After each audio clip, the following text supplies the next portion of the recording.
हौज़बिल्लाहिमिनश्शैतानिर्रजीम बिस्मिल्लाहिर्रहमानिर्रहीम। Dear students, अस्सलाम वालेकुम। स्टूडेंट्स, आज हम फर्स्ट ईयर फिज़िक्स में टॉपिक नंबर है 1.6 प्रिसीजन एंड एक्यूरेसी, इसको स्टडी करने जा रहे हैं। तो स्टूडेंट्स, इसको स्टडी करने से पहले इस टॉपिक को सबसे पहले तो मैं आपको थोड़ा सा ये बता दूं कि ये एक प्रैक्टिकल टॉपिक है। जब हम वैल्यूज़ को कैलकुलेट करते हैं, लेट से लेंथ की मेजरमेंट हम लेते हैं, जैसे डिफरेंट इंस्ट्रूमेंट से, मीटर रूल से, वर्नियर कैलिपर से या स्क्रू गेज से।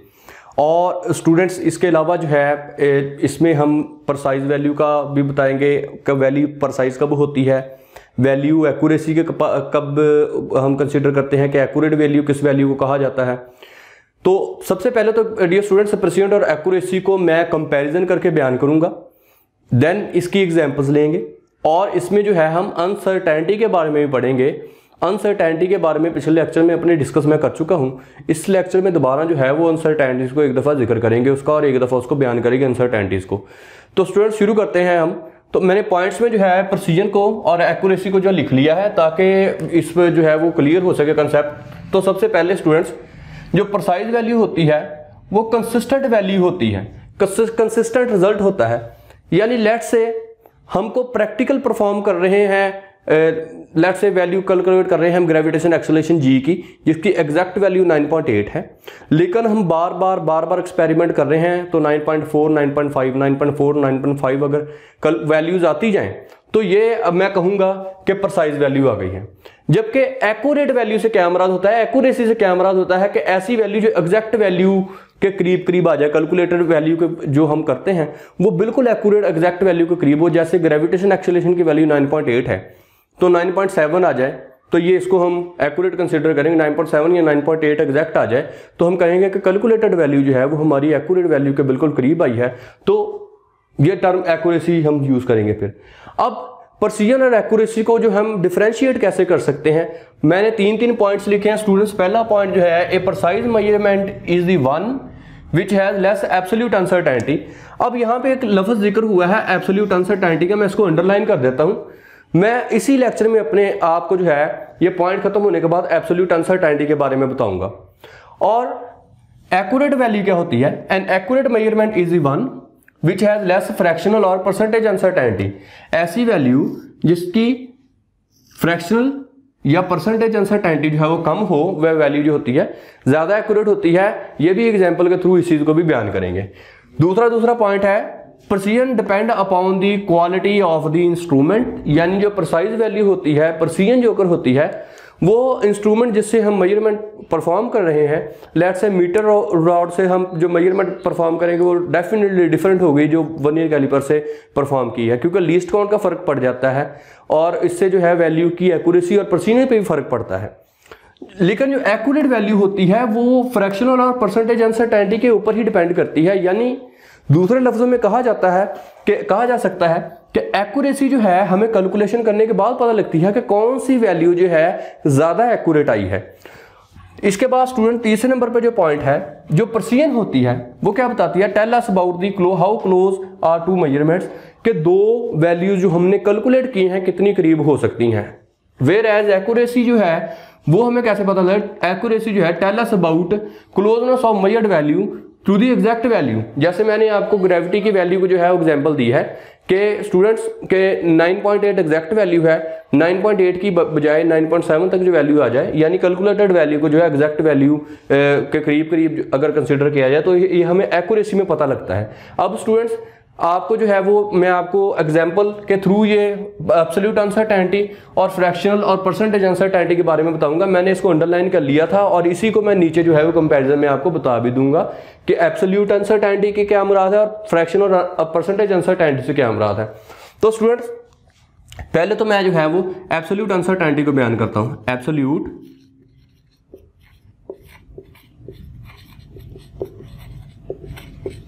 Uncertainty students, it is simply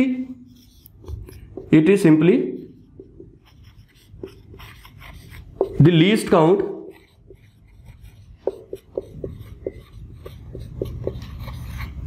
of the instrument.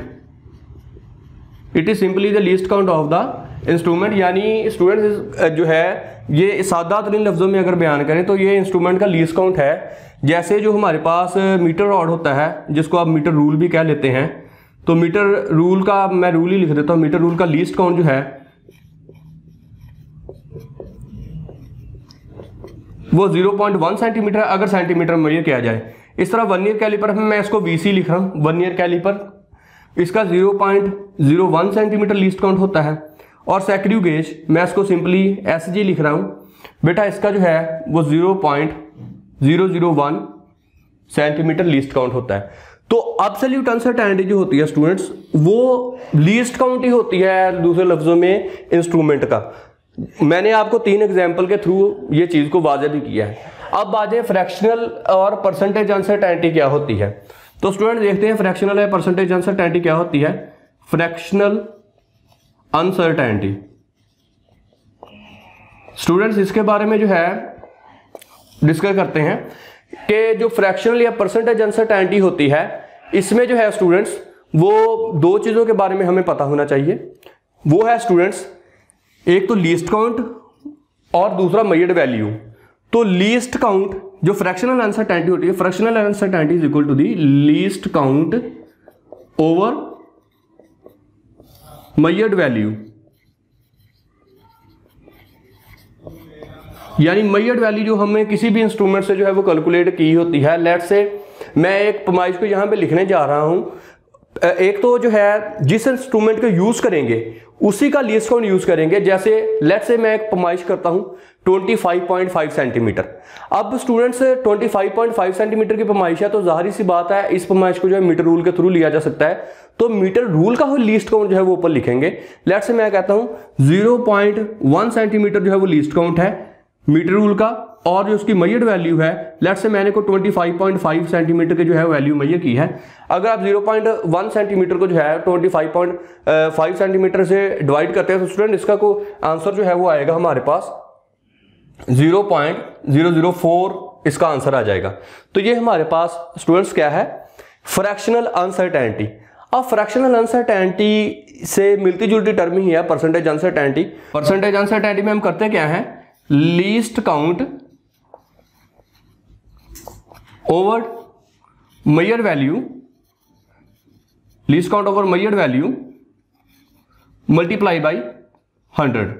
तो स्टूडेंट्स यही वैल्यू को अगर मैं ले गए इसकी परसेंटेज अनसर्टेनिटी निकालना चाहूं तो हम निकाल सकते हैं। कैसे 0.1 ओवर 25.5 सेंटीमीटर में ये रीडिंग मैं ले रहा हूं, मल्टीप्लाई बाय 100 करें तो स्टूडेंट्स क्या आएगा ये हमारे पास 0.4% इसका जो है वो आंसर आ जाएगा। इसको आप कैलकुलेट करके वैल्यू निकाल सकते हैं। आप देखेंगे कि 0.4% ही इसका आंसर आएगा। तो यहां तक जो हमने डिस्कस किया मैं आपको एक दफा दोबारा बता दूं कि प्रिसीजन और एक्यूरेसी की हमने डेफिनेशन को डिस्कस किया। प्रिसीजन और एक्यूरेसी में उसके बाद बेटा आगे एक नई टर्म इंट्रोड्यूस हुई है 2-3 एक अनसर्टेनिटी के बारे में। अब अनसर्टेनिटी इससे क्या हमें पता लगता है कि 3 तरह की अनसर्टेनिटी होती है, एब्सोल्यूट अनसर्टेनिटी, फ्रैक्शनल अनसर्टेनिटी और परसेंटेज अनसर्टेनिटी। तो बेटा मैंने आपको बताया था कि एब्सोल्यूट अनसर्टेनिटी के ऊपर जो है प्रिसाइज वैल्यू प्रिसीजन डिपेंड करती है, और फिर मैंने एब्सोल्यूट अनसर्टेनिटी को नीचे बयान भी किया है। इसके बाद मैंने एक्यूरेसी की डेफिनेशन को बयान किया है, और एक्यूरेसी को डेफिनेशन को बयान करने के बाद मैंने फ्रैक्शनल और परसेंटेज अनसर्टेनिटी को बयान किया है। दोबारा डेफिनेशन की तरफ आते हैं कि ऐसी वैल्यू जिसमें लेस एब्सोल्यूट अनसर्टेनिटी हो, यानी कि जितना लीस्ट काउंट हमारे पास कम होगा वो वैल्यू उतनी ज़्यादा प्रिसाइज होगी। इसी तरह अगर जितना कम हमारे पास फ्रैक्शनल या परसेंटेज अनसर्टेनिटी होगी वो वैल्यू उतनी ज़्यादा जो है वो एक्यूरेट कंसिडर होगी। इसकी जो है स्टूडेंट्स अब देखें एक्यूरेसी की ही मिसाल को कंसिडर कर लेते हैं। मैं आपको जो है वो एक्यूरेसी का कोई वैल्यू कैसे एक्यूरेट है या कोई वैल्यू कैसे जो है वो प्रिसाइज है वो मैं आपको बुल्स आई डायग्राम के थ्रू भी समझाऊंगा, और एक्यूरेट वैल्यू से रिलेटेड जो है स्टूडेंट्स मैं आपको 2 एग्जांपल भी दूंगा। अब स्टूडेंट जैसे मैं बात कर रहा था कि प्रिसाइज वैल्यू और एक्यूरेट वैल्यू को आपने इंटरमिक्स नहीं करना, यानी प्रिसाइज वैल्यू एक्यूरेट वैल्यू पे डिपेंड नहीं करती और एक्यूरेट वैल्यू जो है वो प्रिसाइज वैल्यू के ऊपर डिपेंड नहीं करती। अब स्टूडेंट्स मैं एक ऐसी मिसाल लेता हूं जिसमें अच्छा जरूरी नहीं है कि अगर एक वैल्यू ज़्यादा प्रिसाइज है तो वो एक्यूरेट नहीं हो सकती। मैं एक एग्जांपल लेता हूं, आपको उस एग्जांपल में पता लगेगा कि ऐसी वैल्यू भी होती हैं जो हमारे पास ज़्यादा प्रिसाइज भी होती हैं लेकिन वो एक्यूरेट भी होती हैं। और लेकिन ये ज़रूरी नहीं है कि हर एग्जाम्पल में ऐसे भी हमारे पास हो। लेकिन अब इसके बाद और मैं आपको जो है कि वैल्यू ज़्यादा एक्यूरेट कैसी होती है ये इस बारे में भी बताऊंगा। और मैंने पहले भी लेक्चर के स्टार्ट में भी कहा था कि बुलसआई डायग्राम जो है वो उसके थ्रू भी मैं आपको एक्सप्लेन करूंगा इस चीज़ को, ताकि आपको जो है वो सिंपली समझ आ सके। तो स्टूडेंट मैं एक जो है वो यहाँ पे एग्जाम्पल लेता हूँ जिसमें जो है वो मैं प्रिसाइज और मेजरमेंट और एक्यूरेट मेजरमेंट के बारे में आपको बताता हूँ। और इसके बाद जो है मैं आपको एक और वैल्यू लेके जो है वो परसेंटेज या फ्रैक्शनल अनसर्टेनिटी के बारे में बताऊंगा कि वैल्यू कैसे ज़्यादा एक्यूरेट होती है। तो एक मैं जो है लेट्स से मैं मेजरमेंट लेता हूँ, मैं इधर मीटर रॉड में ले लेता हूँ मेजरमेंट, मीटर रॉड जिसको आप मीटर रूल भी बोलते हैं, मीटर वर्नियर कैलिपर और स्क्रू गेज। अब तीन मेरे पास मेजरिंग इंस्ट्रूमेंट है। लेट्स से मैं जो है इन तीनों से जो है वो मेजरमेंट को परफॉर्म करूंगा। अब मीटर रॉड से लेट्स से कैलकुलेटेड वैल्यू है 3.4 सेंटीमीटर, वर्नियर कैलिपर से जो वैल्यू है कैलकुलेट की वो है 3.44 सेंटीमीटर, और जो स्क्रू गेज से वैल्यू पर कैलकुलेट हुई है वो 3.466 सेंटीमीटर। ये मैंने अपनी तरफ से जो है पैमाइशें लिख ली हैं और इस ताकि आपको जो है वो बयान कर सकूं कि कोई वैल्यू ज़्यादा जो है वो एक्यूरेट कब है। अब स्टूडेंट्स इसके बाद जो है इनका मैं लीस्ट काउंट भी लिख दूं। लीस्ट काउंट जो होता है वो हमारे पास स्टूडेंट्स मीटर रॉड का 0.1 सेंटीमीटर होता है, वर्नियर कैलिपर का 0.01 सेंटीमीटर होता है और स्क्रू गेज का 0.001 सेंटीमीटर होता है। अब अगर हम इनका जो है वो हमें कैसे पता लगेगा एक्यूरेसी का, हम जो है इनका फ्रैक्शनल अनसर्टेनिटी या परसेंटेज अनसर्टेनिटी निकालने से हमको पता लगेगा कि कोई वैल्यू ज़्यादा एक्यूरेट कब है। तो इनको जो है वो डिवाइड करूंगा, 0.1 डिवाइडेड बाई 3.4 सेंटीमीटर में है ये, मल्टीप्लाई बाई 100, यानी ये dear students least count over measured value divided by 100। इसी तरह अगली वैल्यू में least count over measured value multiply by 100, और इसी तरह तीसरी वैल्यू में जो है वो लीस्ट काउंट स्क्रू गेज का डियर स्टूडेंट सेंटीमीटर में, और उसकी जो हमारे पास कैलकुलेटेड वैल्यू है मल्टीप्लाई बाय 100। आप ये तीनों जो है वैल्यूज को कैलकुलेट करेंगे तो तीनों वैल्यू के केसेस में जो है हमारे पास जो आंसर है वो डिफरेंट आएगा, और इससे हमें वैल्यू में जो है वो पता लगेगा कि कोई वैल्यू जो है वो जो इन तीनों में वैल्यू में से कोई वैल्यू ज़्यादा एक्यूरेट कब है। तो इसका रिजल्ट जो है कैलकुलेट करें तो 2.94% आ जाता है। जब हम मीटर रूल से जो है वो कैलकुलेशन करते हैं 3.4 सेंटीमीटर की विद लीस्ट काउंट 0.1 सेंटीमीटर, तो इन कैलकुलेशन को परफॉर्म करें तो 2.94% जो है वो आंसर आ जाता है। वेयर एज वर्नियर कैलिपर के केस में क्या होगा कि 0.04 centimetre divide least count divided by measured value multiply by 100, तो इस केस में हमारे पास जो है वो 0.29% जो है वो हमारे पास आएगी इसकी परसेंटेज अनसर्टेनिटी। और तीसरे केस में, तीसरी एग्जांपल में स्क्रू गेज के केस में जो है बेटा least count over measured value multiply by 100 करेंगे, तो इस केस में हमारे पास जो है वो 0.028% जो है वो हमारे पास आती है परसेंटेज अनसर्टेनिटी। अब इन तीनों रकमों को अगर देखें, तीनों रकमों को देखें तो सबसे कम जो है सबसे कम परसेंटेज अनसर्टेनिटी स्क्रू गेज के साथ आई है, यानी मैं कह सकता हूं कि यह सबसे ज्यादा एक्यूरेट वैल्यू है, यह सबसे ज्यादा एक्यूरेट वैल्यू है। अब मैंने इसमें कोई जो है आप जो है इधर से आप पॉइंट को आप ज़हन में आएगा कि सर ने कहा था कि ऐसी वैल्यू एक्चुअल वैल्यू के करीब हो। स्टूडेंट्स मैंने एक्चुअल वैल्यू को जो है वो कंसीडर ही नहीं की थी। ये ज़रूरी नहीं कि आप एक्चुअल वैल्यू को ज़हन में रखें, आपको दूसरी डेफिनेशन भी तो है ना कि ज़रूरी नहीं कि एक्यूरेट वैल्यू जो है वो ये जो है एक्चुअल वैल्यू के करीब हो, फिर ही आपने कहना है।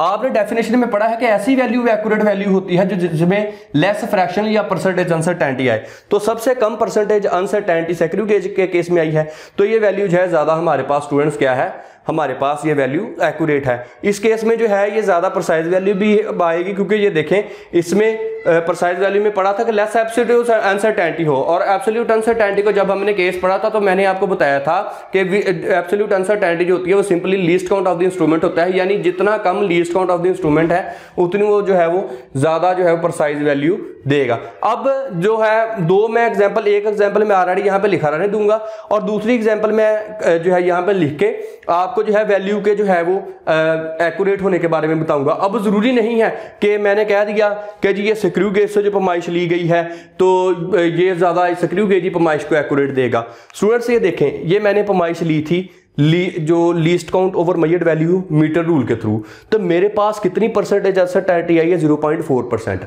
अब मैं एक और पैमाइश लिखता हूं जो हम वर्नियर कैलिपर से लेते हैं, तो उसका भी देखते हैं कैलकुलेटर रिजल्ट क्या निकलता है। लेट्स से जो मैं पैमाइश लिखने लगा हूं वो है 0.45 सेंटीमीटर, 0.45 प्लस माइनस 0.01 सेंटीमीटर। अब ये पैमाइश मैंने ली है डियर स्टूडेंट्स वर्नियर कैलिपर से, मैं इसको सिंपली VC लिखता हूं। तो बेटा हम मेजर कैसे करते हैं एक्यूरेसी को? Least count which is 0.01 centimetre over measured value which is 0.45 centimetre multiply by 100। आप देखेंगे इट इज राउंड अबाउट 2%, इसका जो है वो आंसर आएगा। तो स्टूडेंट्स अब देखें ये परसेंटेज अनसर्टेनिटी के ऊपर डिपेंड करता है, तो ये वैल्यू जो है ज्यादा एक्यूरेट है, ये मोर एक्यूरेट वैल्यू है, मोर एक्यूरेट वैल्यू है। अब आपको कैसे पता लगा कि ये मोर एक्यूरेट वैल्यू है? लेट्स से कोई चीज 100% है, 100 में से 0.4 को माइनस करें तो हमारे पास आंसर आता है 99.6%, और अगर 100 में से 2 को माइनस करें तो आंसर आता है 98%। तो ज्यादा बड़ी वैल्यू कौन सी? 99.6%। तो ज्यादा एक्यूरेट वैल्यू है जो ये वाली हमारे पास कंसिडर होगी। अब स्टूडेंट्स मैं एक जो चलता हूं, एक आपको डायग्राम बनाकर दिखाता हूं, सिंपल आपका जो उससे जो है वो कंसेप्ट क्लियर हो जाएगा। वो है बुल्स आई डायग्राम, जो हमें जो है चीजों के जो है वो डियर स्टूडेंट एक्यूरेट या उसके अनसर्टन होने के बारे में जो है बताएगी। अब आप ये पॉइंट्स हैं जो ऊपर मैंने लिखे हैं, इनको आप ज़हन नशीन कर लें तो आपको डायग्राम जो है वो समझने में आसानी रहेगी। जो बुल्स आई डायग्राम जो हमने बनानी है वो डायग्राम को समझने में आसानी रहेगी। लेट्स से मैं इधर ही एक साइड पे बना देता हूँ, एक साइड पे बन जाएगी। अब बुल्स आई डायग्राम क्या होती है स्टूडेंट्स? मैं आपको जो है वो आपने ओलंपिक में मुकाबले भी देखे होंगे, वो तीर अंदाजे के मुकाबले, वो जिसमें जो है खिलाड़ी को वो जो गोल सा दायरा दिया जाता है और उसको कहा जाता है कि तीर को हिट करो, तो बिल्कुल अगर सेंटर पॉइंट पे जाकर हिट करेगा तो वो कहते हैं जी बड़ा एक्यूरेट जो है वो हमारे पास जो है निशाना लगा है। अगर उससे थोड़ा सा हट जाए तो कहते हैं जी जो हमारा निशाना है वो इतना ज़्यादा अच्छा नहीं लगा। तो चार मैं जो इधर शक्लें बनाता हूँ उससे में जो है वो प्रोसीजर एक्यूरेसी के कंसेप्ट के बारे में पता लगेगा। लेट्स से मैं जो है इधर जो है 4 डायग्राम्स बनाता हूं।